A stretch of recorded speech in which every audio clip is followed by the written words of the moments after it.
Sorry, our viewers, our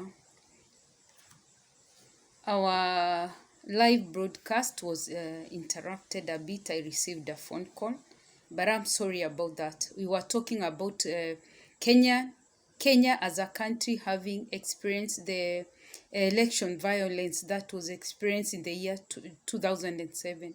It's so unfortunate that a lot of lives were lost, property were destroyed, and some people were displaced, and the government had to allocate somewhere where they could be able to be okay to be placed, and these people, we refer to them as IDPs.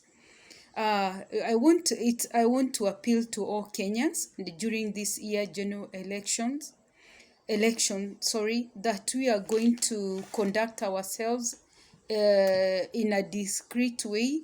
We are going to keep off from violence. I know leaders, some leaders, we have good leaders, yes, and you know them. And there is also a crop or a section of leaders who like creating violence, inciting Kenyans, dividing so that they can rule. So this year, during this year's campaign, when they'll be going up and about campaigning, have your checklist. Remember what they promised you 5 years ago. If they promised that they were going to build road for you, improve on the infrastructure, they were going to provide stationery for schools, they were going to give bursaries, go back to your checklist and don't fear.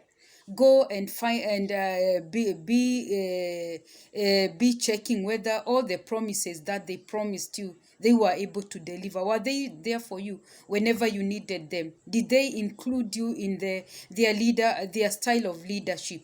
Was it inclusive kind of a leadership, or was it exclusive? So these are the things you should go out for. And allow me to say that Kenyans, as time has gone by, they have learned through their mistakes, and I know this time round they are not going to be cowed, they are not going to be influenced, they are not going to be enticed to do the wrong things. You be given for 50 shillings, you go causing violence, you go destroying people's properties, you go killing and harming your fellow Kenyans. But when you have a need, when you need that brotherly help, your leader will not come looking for you. It is your neighbor, next door neighbor, who will have your back, who will heed your call, who will heed your cry, and be able to save you, be able to donate something for you.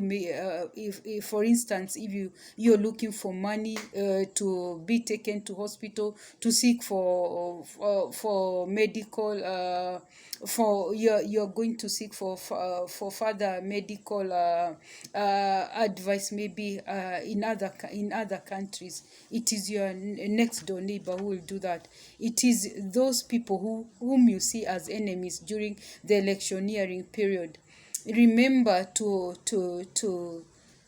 check on the qualities, whether the leaders who are campaigning, who are coming wooing you for your vote, do they even qualify to become those leaders whom we have talked about?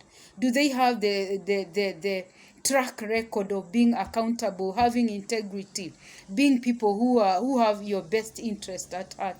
Be able to look out for this. Remember, we in the past, we had when we had the Electoral Commission of Kenya, before it was disbanded by the parliament. Remember, in the year 2008, and replaced by the interim, what do we call it? Interim Independent Electoral Commission of Kenya. This was because the government felt that it didn't play its part in averting the violence, being able to contain the violence.